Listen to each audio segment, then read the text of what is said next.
Idee, the quiet revolution.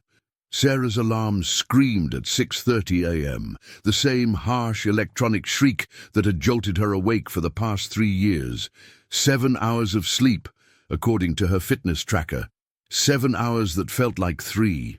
She rolled over in her cramped Tokyo apartment, squinting at the notification badges, lighting up her phone screen like tiny red wounds.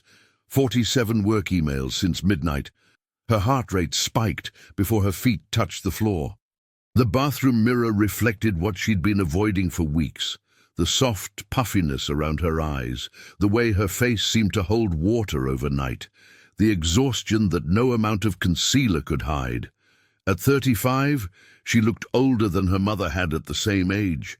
"Another diet starts Monday," she whispered to her reflection, the same lie she'd been telling herself for months.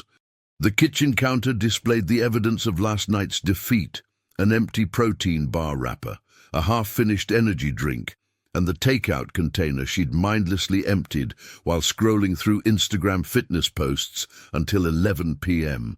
The Japanese convenience store downstairs sold perfectly portioned bento boxes, but she'd trained herself to see them as not enough food for a serious person with serious hunger.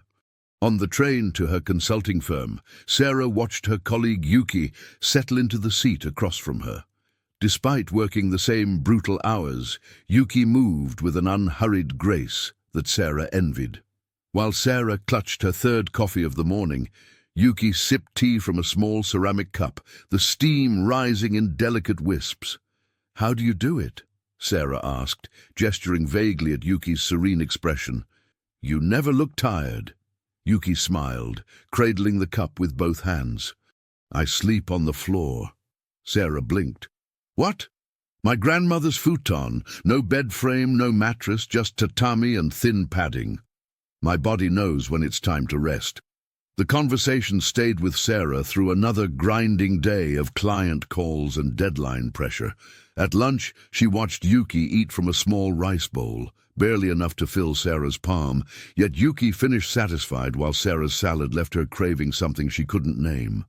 That evening, Sarah found herself standing in a traditional home goods store in Shibuya, staring at futons displayed on tatami mats. The sales clerk, an elderly woman with silver hair, approached quietly. "For sleep?" the woman asked in careful English. Sarah nodded, feeling foolish. "My friend says it helps." The woman's eyes softened with understanding. "Sleep is not about the bed. Sleep is about the day ending properly." She showed Sarah a simple futon set and a small ceramic bowl, cream-colored with a thin blue rim. "My grandmother's style," the woman explained. "For rice, for portion, for knowing when enough is enough." Sarah bought both, though she wasn't sure why. That night, she unfolded the thin mattress onto her apartment's small tatami area, the fibers whispering beneath her movements.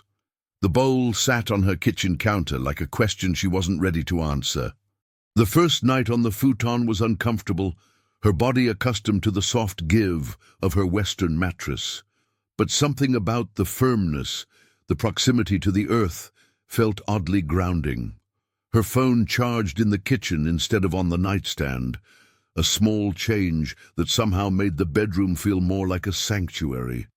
As she lay in the darkness, listening to Tokyo's distant hum, Sarah realized she hadn't checked social media for 2 hours. Her nervous system, usually buzzing with invisible electricity, began to settle into a rhythm she'd forgotten existed. For the first time in months, sleep came without bargaining. If you've ever felt tired, even after a full night of sleep, or frustrated with diets that don't last, tell us in the comments which part of this story feels familiar, and stay with us for the next chapters. 3 weeks into sleeping on the futon, Sarah noticed the first change wasn't in her body, it was in her mind. The ritual of unfolding and folding the thin mattress each morning created a natural transition between rest and wakefulness, a gentle boundary her life had been missing. "You're different," her friend Marcus observed over their usual Thursday night drinks. "Calmer or something?" Sarah sipped her wine more slowly than usual, aware of each taste. "I'm sleeping better." New mattress. Actually, no mattress at all. Marcus raised an eyebrow. You going full minimalist on me? What's next? Meditation and green tea. She laughed, but his tone carried an edge she recognized, the uncomfortable humor people used when change felt threatening. Marcus thrived on their shared complaints about exhaustion, their competition over who'd pulled the latest night, who'd survived on less sleep. At work, Sarah began observing Yuki more closely. The way she prepared for lunch was almost ceremonial, washing her hands, arranging her small containers of food, using chopsticks that slowed each bite. While their colleagues wolfed down convenience store sandwiches at their desks, Yuki stepped away to a quiet corner of the office kitchen.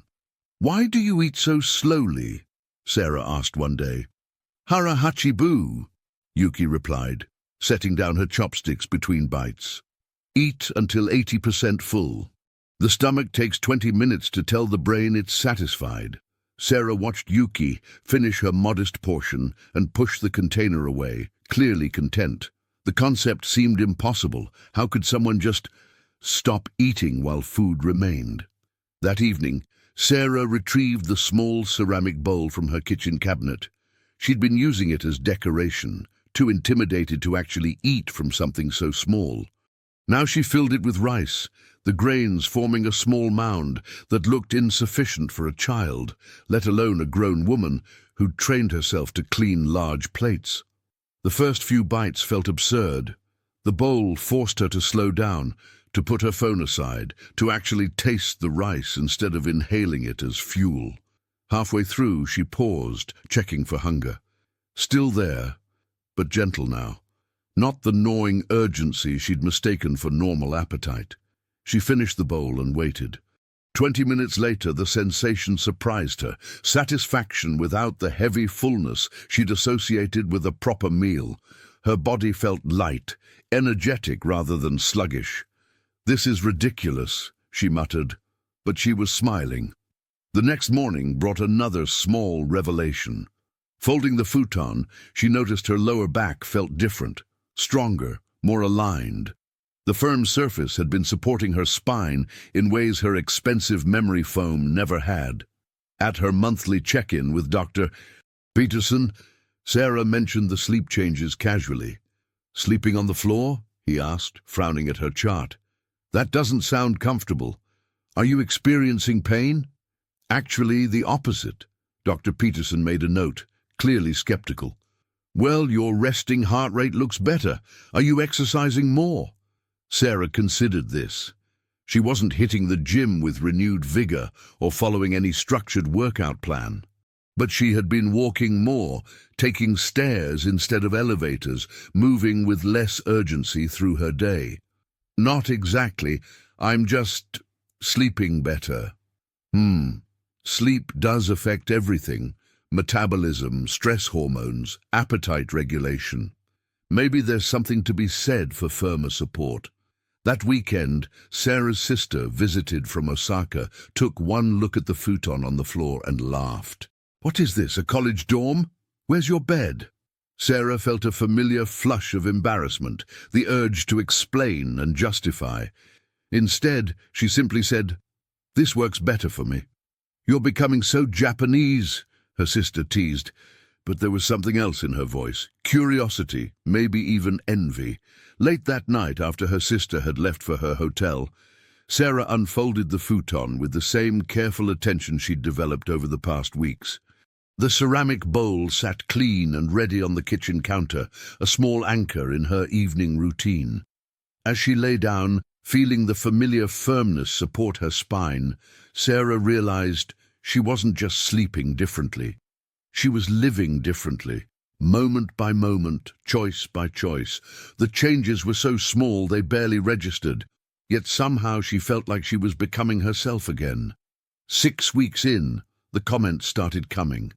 Not about weight loss, though her clothes fit differently now, looser around the waist, more comfortable across the shoulders, but about something harder to define.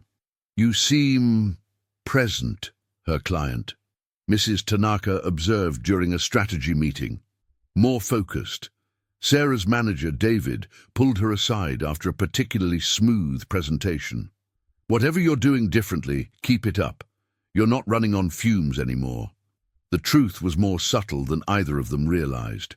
The futon ritual had evolved into something larger, a gradual dimming of lights after sunset, tea instead of wine, the phone charging in the kitchen every night. Small changes that seemed to whisper to her nervous system that the day could actually end. At home, she'd begun using the ceramic bowl for everything: soup, salad, even ice cream. The modest portions that had initially felt restrictive now felt abundant. She ate more slowly, tasted more deeply, and found herself satisfied in a way that had nothing to do with the volume of food consumed. "You're getting weird about eating," Marcus announced during their monthly dinner. He gestured at her barely touched appetizer. "Since when do you not finish calamari?" "I'm full." "That's impossible. You ordered a salad for your main course." Sarah felt the familiar pressure to justify, to make her choices palatable to others. The old Sarah would have laughed it off, maybe ordered dessert to prove she wasn't being difficult. Instead, she simply shrugged. "I'm listening to my body differently now." Marcus's expression shifted from confusion to something almost like concern. "You're not on some extreme diet, are you? Because you know those never last." "No diet, just smaller plates." The conversation left her unsettled, not because of Marcus's reaction, but because of her own response. 6 months ago, his disapproval would have sent her into a spiral of self-doubt. Now it felt like background noise, irrelevant to the quiet revolution happening in her daily life. That weekend, she visited her doctor for routine blood work. Dr. Peterson reviewed the results with barely concealed surprise. "Your metabolic markers have improved significantly.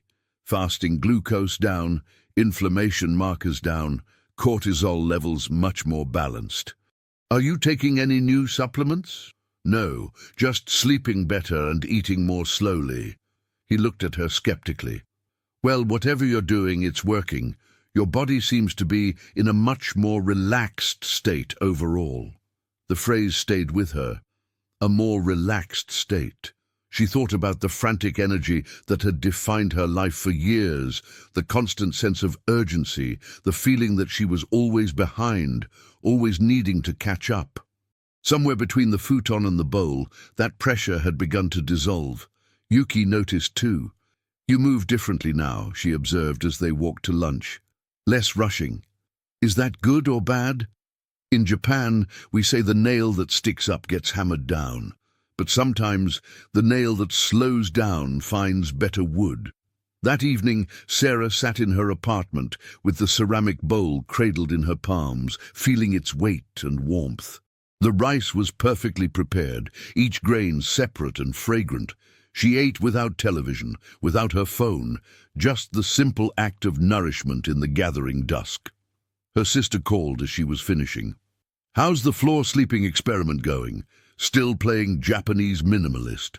Sarah winced at the dismissive tone, but kept her voice steady. "It's not an experiment anymore. It's just how I sleep." "Okay, but don't you think it's a bit extreme? I mean, there's a reason people invented proper beds." After the call ended, Sarah sat with the familiar sting of family judgment. The word extreme echoed in her mind. Was it extreme to sleep on a surface that supported her spine, to eat from a bowl that helped her recognize fullness, to create an environment where rest was actually possible? She thought about what was truly extreme: the years of exhaustion, the cycle of restrictive dieting followed by guilty overeating, the way she'd trained herself to ignore every signal her body sent. The futon waited on the floor, thin and uncompromising.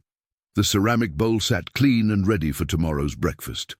These simple tools had become anchors in a life that had been drifting for years. Would you rather force yourself with willpower or redesign your environment and habits like this character is learning to do? Comment which path makes more sense to you, and share this episode with someone who needs a gentler approach to change. 3 months into her new rhythm, Sarah faced her first real test.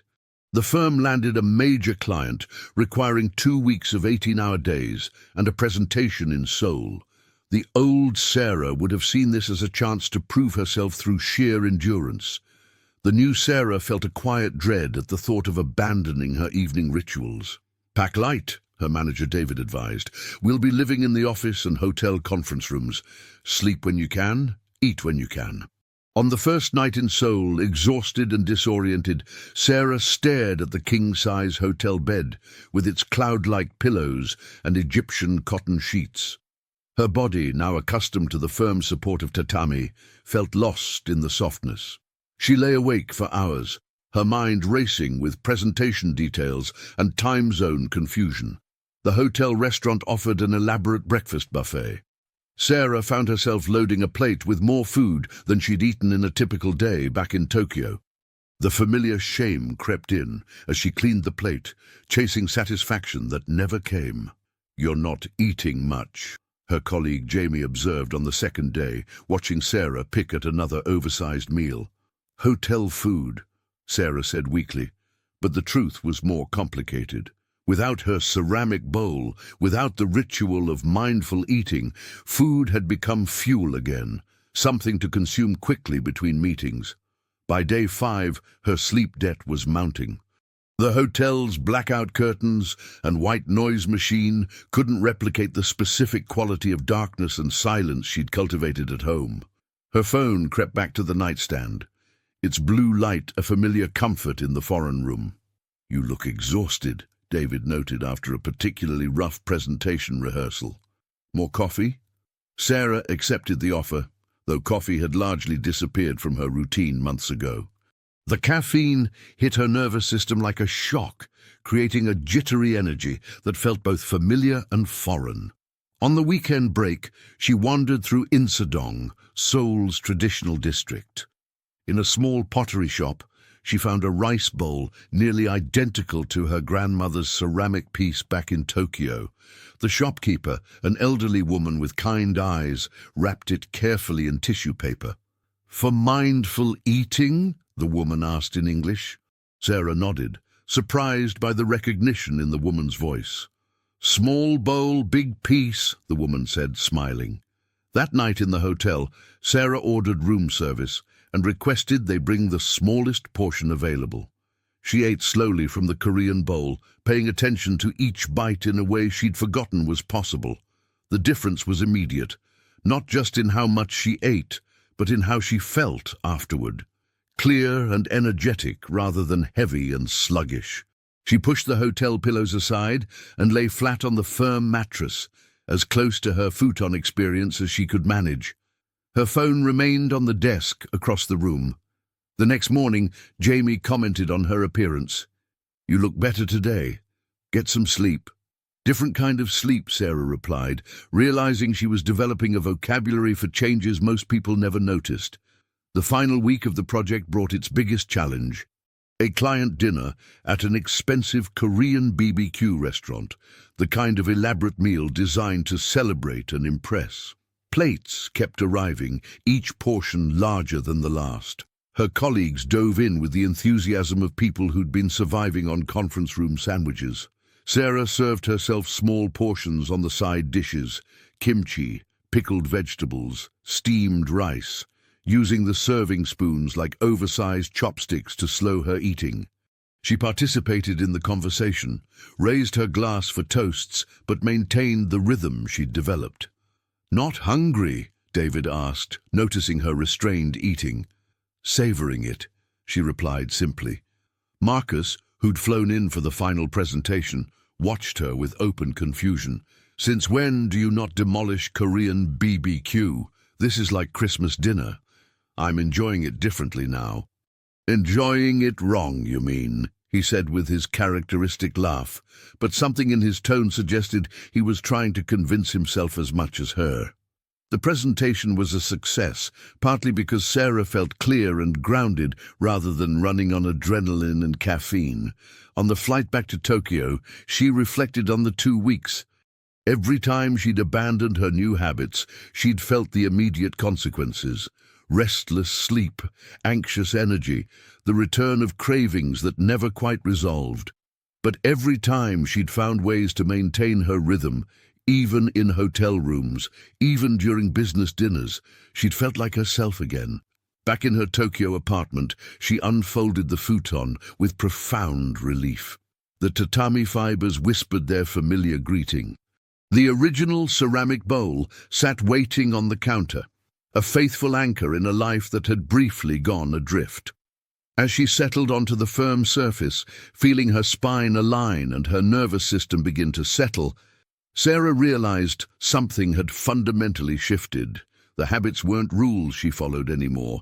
They were simply how she lived. 6 months after that first night on the futon, Sarah sat in Dr. Peterson's office holding lab results that told a story she was still learning to believe. "These numbers are remarkable," he said, comparing them to her previous tests. "Your inflammatory markers are down 40%. Sleep quality metrics show deep REM cycles I rarely see in patients your age. And your resting heart rate. It's like you're a different person." "I feel like a different person." Dr. Peterson set down the papers and studied her face. "What exactly have you changed?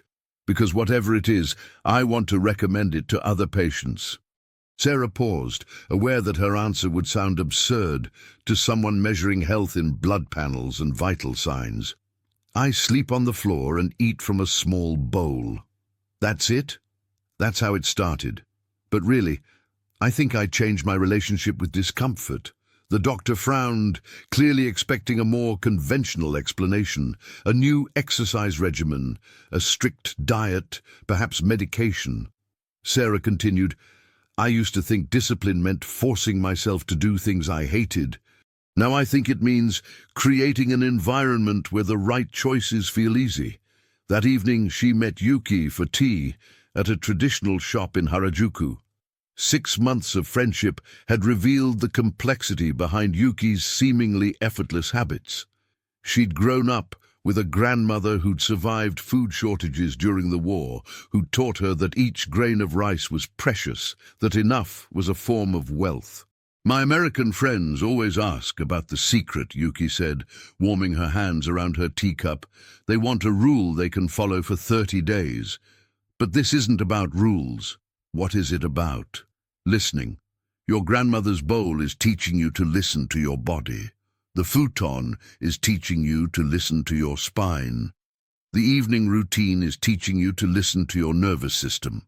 Sarah nodded, thinking about the countless diet books she'd devoured, each promising a system that would override her body's unreliable signals.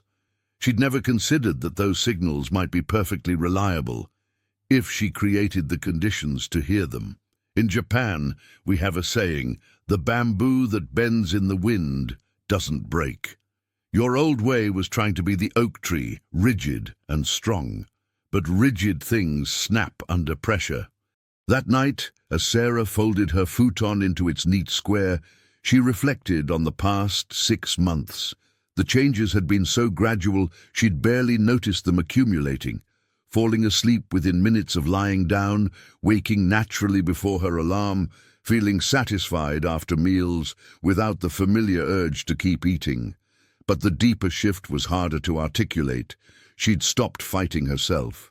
The ceramic bowl sat clean and ready for tomorrow's breakfast, its blue rim catching the lamplight. Such a simple object. Yet it had revolutionized her relationship with food, not through restriction or rules, but by creating a pause, a moment to recognize when her body had what it needed. Her phone buzzed with a text from Marcus.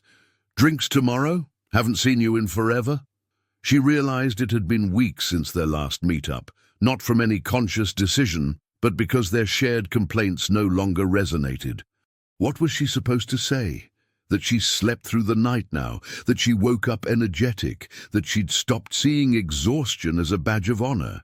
Marcus represented her old life, the constant struggle, the cycles of self-punishment and guilt, the belief that health required suffering. She felt compassion for that version of herself, but she couldn't return to it any more than she could voluntarily forget how to breathe. The next evening, She met Marcus at their usual bar. His appearance shocked her. The greyish pallor, the restless energy, the way he clutched his phone like a lifeline. Had he always looked this exhausted, or had her perception changed? "You're glowing," he said accusingly. "Seriously? What are you taking? Some kind of supplement?" "Nothing, I'm just sleeping better." "Come on, there has to be more. You look 10 years younger." Sarah tried to explain about the futon, the bowl, the evening routine. Marcus listened with growing skepticism. "So, you've basically become a monk," he said finally. "No late nights, no real food, sleeping on the floor like some kind of ascetic. It doesn't feel like deprivation." "That's what all diet people say at the beginning. Give it 6 more months, and you'll be binging on pizza at 2 a.m. like the rest of us." His words stung, not because she feared he was right, but because she recognized her former self in his cynicism. She'd been where he was, trapped in cycles of restriction and rebellion, convinced that sustainable change was an illusion sold by people with better willpower. But this wasn't willpower. This was architecture. The futon didn't require discipline to sleep on. It simply made good sleep more likely. The bowl didn't demand self-control. It created natural stopping points that felt satisfying rather than forced. Walking home that night, Sarah passed a convenience store where she'd bought countless bags of chips during her exhausted, anxious years. The fluorescent lights and rows of packaged food felt foreign now, like artifacts from someone else's life. She climbed the stairs to her apartment, unfolded the futon with practiced movements, and settled onto its familiar firmness. Tomorrow would bring its own challenges, its own choices. But for tonight, she was exactly where she belonged, in a body that trusted her, in a life designed for rest. 1 year later, Sarah stood in her kitchen preparing breakfast with the same ceramic bowl, now slightly chipped along one edge from daily use. The imperfection somehow made it more precious, evidence of a life lived rather than a museum piece. Her sister was visiting from Osaka, sleeping in the guest room Sarah had finally furnished with a proper bed after months of guests complaining about the floor. But this morning she found her sister sitting on the folded futon in the main room, drinking tea from one of Sarah's small cups. "I've been thinking about what you said last time," her sister began. "About listening to your body. I haven't slept through the night in months." Sarah poured rice into her grandmother's bowl, the grains forming their familiar small mound. "Want to try breakfast like this?" Her sister looked skeptically at the portion. "That's barely a snack. Just try it. Pay attention to how you feel after." They ate in comfortable silence, Sarah's sister gradually slowing her pace to match the natural rhythm the small bowl encouraged. Halfway through, she paused, chopsticks suspended. "I think I'm getting full," she said with surprise. "Your stomach is probably fine. Your mind is just used to seeing more food." After breakfast, they walked through the nearby park where Sarah had begun taking morning strolls months ago. Her sister noticed things Sarah no longer consciously registered. How many elderly Japanese moved through Tai Chi forms beside the pond. How the early light filtering through the trees seemed to energize rather than assault the senses. "You seem different," her sister said, as they sat on a bench watching the slow, deliberate movements of the morning exercises. "Not just thinner, calmer. I feel different, like I'm living in my body instead of fighting it." That afternoon, Dr. Peterson called with her latest test results. A full year of sleeping on tatami and eating from the ceramic bowl had produced changes that still surprised him. Inflammation markers in the optimal range, sleep architecture showing deep restorative phases, stress hormone patterns suggesting a nervous system at ease. "I've started recommending your approach to other patients," he admitted. "Not everyone's ready to sleep on the floor, but the small plate concept is gaining traction. Amazing how portion awareness can shift everything else." At work, Sarah had quietly become the person colleagues came to for advice about energy and stress management, not because she preached or evangelized, but because she embodied something they recognized, someone who'd found a sustainable way to live in a demanding world. Yuki had been promoted and transferred to the London office, but their friendship continued through long video calls where they compared notes on maintaining Japanese habits in Western environments. "The beautiful thing," Yuki said during one call, "is that once your nervous system remembers how to rest, it protects that state. Your body becomes your ally instead of something you have to control." Sarah thought about this as she prepared for sleep, dimming the lights in her apartment and beginning the gentle wind-down ritual that had become as natural as breathing. The futon waited on its tatami square, ready to support another night of deep, restorative rest.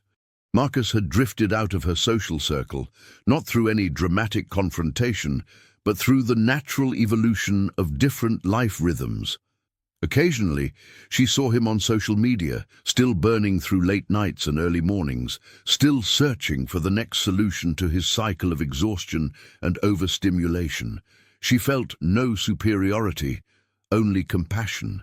Change required readiness that couldn't be forced or rushed.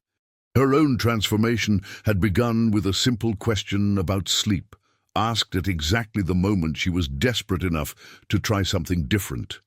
The ceramic bowl sat clean and waiting for tomorrow's breakfast, its blue rim now familiar as her own reflection. Such a modest tool to have revolutionized her relationship with nourishment, with satiety, with the simple pleasure of eating just enough. As Sarah folded into sleep on the firm tatami surface, feeling her spine align and her breathing deepen, she reflected on the year's journey. The changes hadn't been dramatic or photogenic. No before and after pictures could capture the shift from chronic stress to steady calm, from food anxiety to quiet satisfaction. But every night, as the futon supported her body and the darkness welcomed her mind, she experienced the profound luxury of a nervous system at peace. In a world obsessed with complex solutions, she'd found transformation through ancient simplicity, sleeping close to the earth, eating from a small bowl, creating space for rest. The revolution had been quieter than she'd imagined, but no less complete. 5 years later, she would still use the same bowl, sleep on the same style of futon, maintain the same evening rituals. Not from habit or obligation, but because her body had remembered what it felt like to be cared for rather than conquered. In the morning she would wake naturally, energetic and clear, ready to meet whatever the day offered. But for now, there was only the gentle whisper of tatami beneath her, the distant hum of a city learning to sleep, and the profound peace of a life aligned with its own quiet wisdom.